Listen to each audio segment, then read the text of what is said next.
اعوذ باللہ من الشیطان الرجیم بسم اللہ الرحمن الرحیم نحمدہ و نصلی علی رسولہ الکریم۔ آج ہم بات کریں گے رودکی کے بارے میں۔ ہمارے تھرڈ سیمسٹر میں جو سلیبس ہے اس کے دو حصے ہیں، یا تو پہلا حصہ پڑھنا ہے یا دوسرا حصہ۔ تو پہلا حصہ جو ہے ابھی تک ہمارا کمپلیٹ ہو چکا ہے۔ اب دوسرے حصے میں ہمارے سلیبس میں جو ہے وہ ہے رودکی، انہوں نے لکھا ہے دانش وہ ہے، اور دوسرا ہے پیری وہ رودکی نے لکھا ہے۔ اس کے علاوہ ہے دوسرا یونٹ در دیدی بجائے آب، یہ ایک ربائی ہے ابو سید ابو الخیر کی۔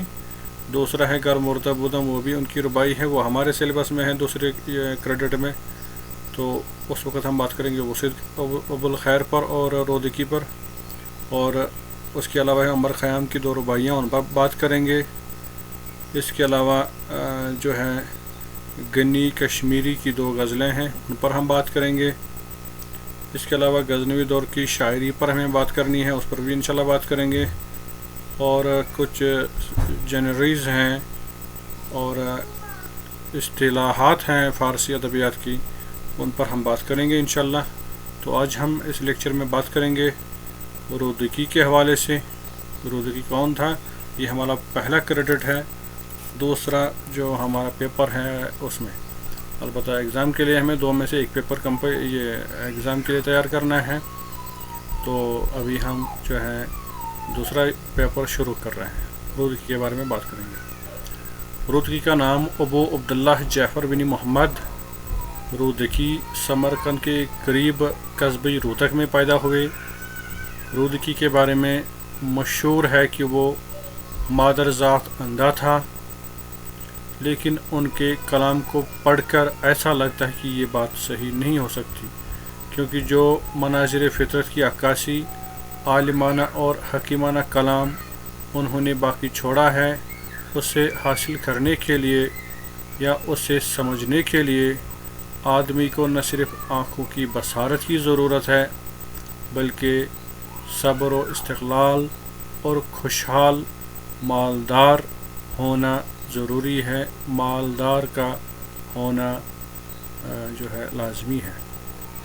ان کے کلام سے ایسا لگتا ہے کہ شاید یہ ساری چیزیں انہیں میسر تھی، یا اگر وہ اندھے ہو بھی چکے تھے تو یہ شاید عمر کی کوئی عمر کا کوئی دوسرا حصہ ہوگا یا آخری حصہ ہوگا جس میں وہ اس پریشانی میں مبتلا ہو گئے۔ رودکی چنگ بجانے میں بڑا ماہر تھا، انہوں نے چنگ بجانے میں بھی شہرت حاصل کی تھی۔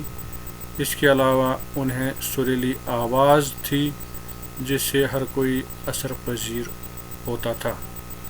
ایک مشہور قصہ ہے کہ نصر بن احمد سامان ایک سفر میں بخارا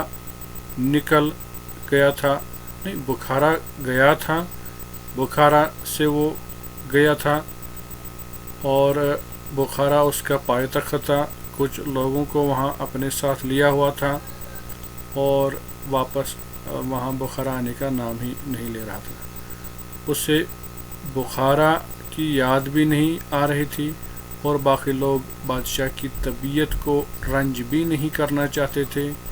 لوگ تنگ آ گئے بخارا کی دوری کی وجہ سے۔ ایک دن رودکی سے فریاد کی لوگوں نے، اور رودکی نے ایک قصیدہ لکھا۔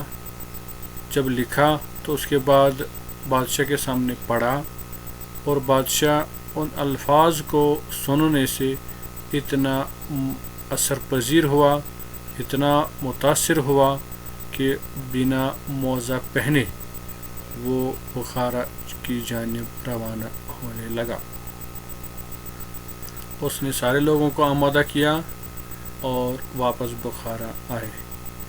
رودکی کا جو یہ قصیدہ ہے جو مشہور زمانہ ہے، اس کے پہلے دو شعر جو ہیں وہ ہیں: بوئی جو یہ مولیان آید ہمی، یاد یار مہربان آید ہمی۔ بوئی جو یہ مولیان آید ہمی، یاد یار مہربان آید ہمی۔ اس قصیدے نے بھی رودکی کی شہرت میں اضافہ کیا۔ رودکی نے 329 ہجری میں وفات پائی، رودکی کو قصیدہ، ربائی، مثنوی، قطع، غزل، غرض تمام فنون سخن میں مہارت حاصل تھی۔ وہ ہر طرز میں کامیاب رہا ہے۔ قصیدہ سرائی میں وہ سب کا پیش رو رہا ہے۔ اسلام کے بعد رودکی کی فارسی ادب کا سب سے بڑا شاعر اسلام کے بعد رودکی کو فارسی کا سب سے بڑا شاعر تصور کیا جاتا ہے۔ انہوں نے عبرت آمیز قطعات اور حکیمانہ اشعار اپنی یادگار چھوڑے ہیں۔ رودکی قصیدہ کا استاد رہا ہے اور انہوں نے آسان سبق یعنی سبک خراسانی یا جسے سبک ترکستانی بھی کہا جاتا ہے اختیار کیا۔ انہوں نے سادگی، متانت، سنجیدگی سے اپنے اشعار کو مزین کیا۔ انہوں نے بادشاہوں، وزیروں اور امراء کی مدح میں قصیدے لکھے ہیں۔ اس کے علاوہ نیک نامی، سخاوت، دنیا کی ناپائیداری، بڑھاپے کی پریشانی، تکالیف وغیرہ کو اپنے اشعار میں بطور موضوعات جگہ دی ہے۔ انہوں نے کلیلہ و دمنہ مثنوی بھی منظوم پیرائے میں تحریر کی۔ فارسی زبان کے بڑے بڑے استادوں نے ان کی تعریف کرنے میں لب کشائی کی ہے۔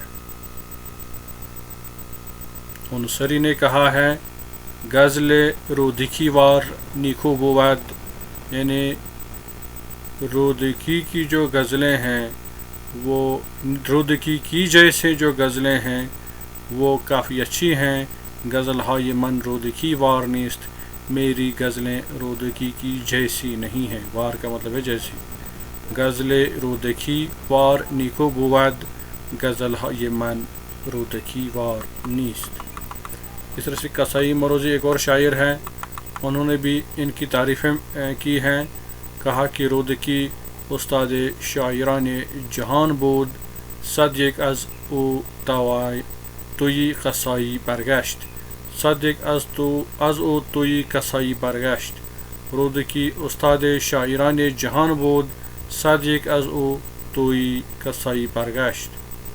اسی طرح سے خاقانی شروانی نے بھی کہا ہے، رودکی ان کے در ہمی صفتی، مدح سامانیان ہمی گفتی۔ تو یہ کچھ شعر میں نے آپ کے سامنے بیان کیے ہیں۔